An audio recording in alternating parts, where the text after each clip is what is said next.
I'm Juliet Gellatley, the founder and director of Viva. We're the largest campaigning vegan group in the UK and have sister groups in Poland and Uganda. For decades, we've investigated and campaigned on factory farming.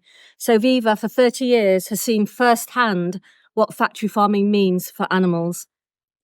I'm here to tell you that when an animal species is factory farmed, the government, the industry responsible, and the retailers will make promises about welfare, the impact on the environment, disease levels, and so on. But the reality is they will ignore all of them, and companies like Nueva Pescanova will farm as intensively as they possibly can. They will set up an insurance scheme, most likely, and get a stamp of approval that looks good to the public, but the standards will be so low that they are meaningless. It's a nuisance to factory farmers that animals are living beings. They do their utmost to ignore this inconvenient fact. The only considerations of the animals' needs will relate to what they can do to make them grow faster and keep them alive long enough to get to slaughter weight or to breed. That literally is it. Every code written with the aim of improving the animal's welfare is ignored.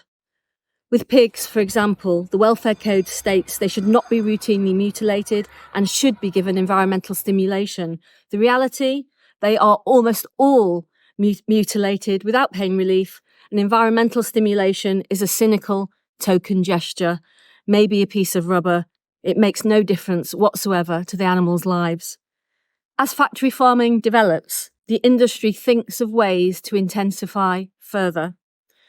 How can they selectively breed the animals to get them to grow more quickly? Will keeping the lights on 24 hours a day make them grow faster, even if it causes huge stress to the animal? How can they give them less space, kill them more cheaply? What mortality rate can they get away with and still make large profits? Millions upon millions of animals die in factory farms before they even get to the abattoir because of the way they are farmed, cramming often thousands or even tens of thousands together, ensuring the rapid spread of disease, but also boredom, frustration, the torture of continual lack of decent sleep, and illnesses left untreated. This has happened across the whole of the factory farming industry, on land and water. We have decades of evidence. Things have not improved worldwide. In fact, they've got much worse. I urge everyone to stop octopuses suffering a similar fate. It is a luxury food that's simply not needed, and yet it will cause misery and pain and will be environmentally disastrous. We know from major studies, like the one done by Joseph Poor at Oxford University, that farming animals and eating meat, fish and dairy are major contributors to the climate crisis and wildlife extinctions. Environmental scientists across the world are telling us to reject factory farming in favour of plant-based foods for the sake of our planet and therefore all life, including ours. This move to start factory farming of a whole new species is a serious backward step, one I urge the Gran Canaria government to reject. It will be a horrible black mark on the history of the island. Octopuses are carnivorous animals, and they need to be fed on fish. Like the salmon industry, octopus farming will be hugely damaging to ocean ecology. Commercial feeds include fish meal and fish oil as the main ingredients, which are totally unsustainable. Fish meal and fish oil are mainly produced from forage fish, such as anchovies, sardines, herring, and mackerel. The industry will try to say that the feed is a byproduct. Don't buy it. It will become another main driver of wild fish decline. The way to tackle wild octopus's decline is to stop them being caught in such huge numbers and to encourage the move to plant-based foods and to put our efforts into reducing pollution and the impact of the climate crisis, not to start factory farming. Nueva Pescanova wants to produce 3,000 tonnes of octopus a year.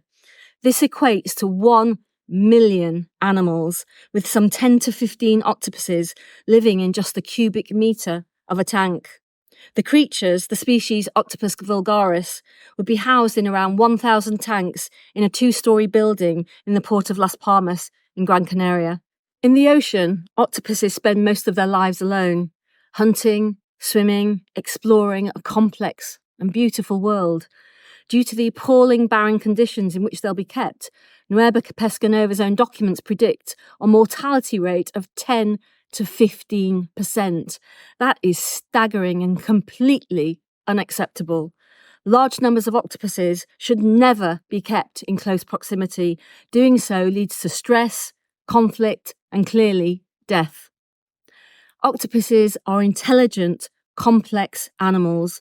The typically sterile conditions of factory farms don't allow these animals to behave naturally. They belong in the wild. As a species, have we not done enough to destroy, slaughter, and subjugate those with whom we share this earth?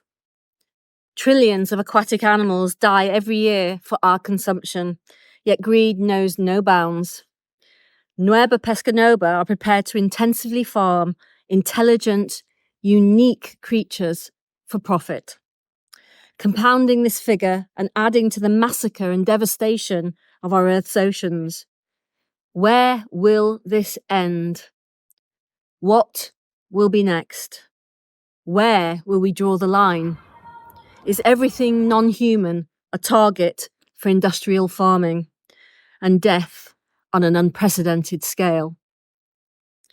Animals who are capable of solving puzzles, escaping aquariums, and untying knots. These creatures will know exactly what's happening to them. They will feel every ounce of pain, boredom, and suffering that they're made to endure in these miserable confines. Already devastating our natural fish and aquatic populations with deep-sea trawlers and fishing nets isn't enough. The 2 trillion fish who die each year aren't enough. We have to intensively farm wild octopuses in the most unnatural of conditions to add to our greed. To keep them in confined spaces for the purposes of profit and consumption would be an act of severe cruelty.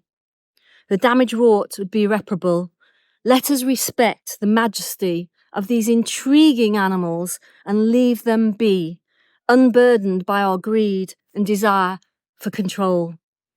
I call on the EU to protect octopuses and all sentient beings, to ban the farming of these amazing animals. I call on the Gran Canaria government to reject the proposed octopus farm in Las Palmas and the public to stop eating these incredible creatures.